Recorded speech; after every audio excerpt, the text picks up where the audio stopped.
Third time's a charm. Merry Christmas. It is an old Victorian tradition to tell ghost stories during the Christmas season.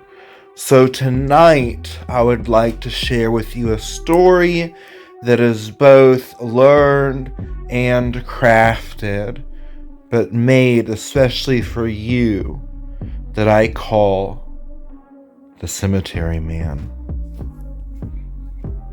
There once in the 1920s, let's just say 1934, there was a young African American male who had to walk to and from work every day, and the quickest way to get to work was through a cemetery.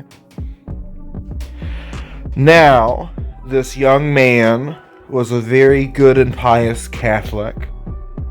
And so whenever he went to the cemetery to walk to and from work, he would pray for all of the Christian souls.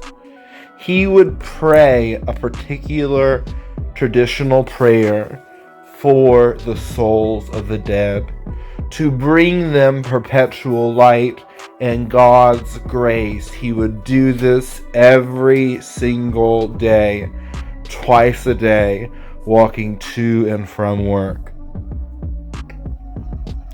And then, one time while he was at work, he offended a person who happened to be a nationalist or a bad guy or whatever really unholy, sinning person, a racist basically, someone like that.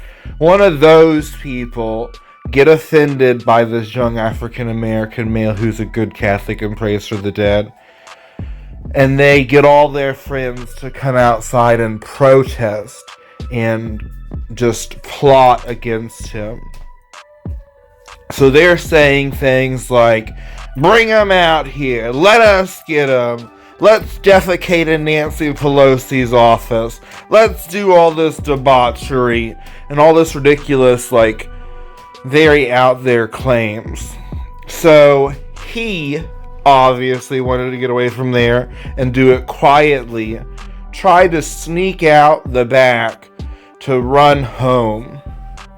Well, one of these criminally harassing, treacherous individuals saw him, and they quickly ran to him, and they all began to chase him, and he quickly ran home through the cemetery.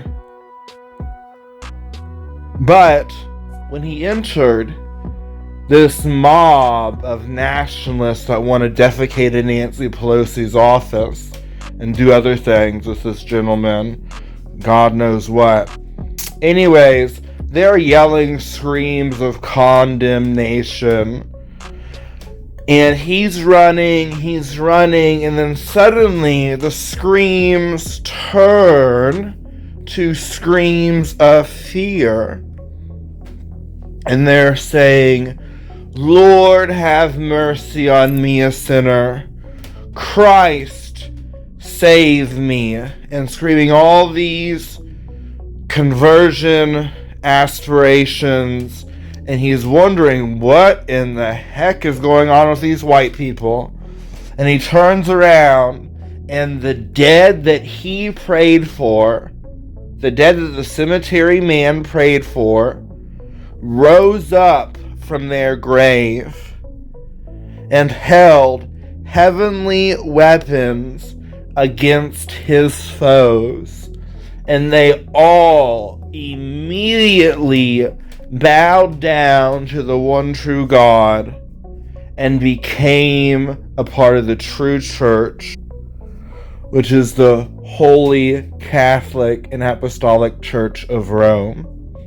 So with that said, Merry Christmas.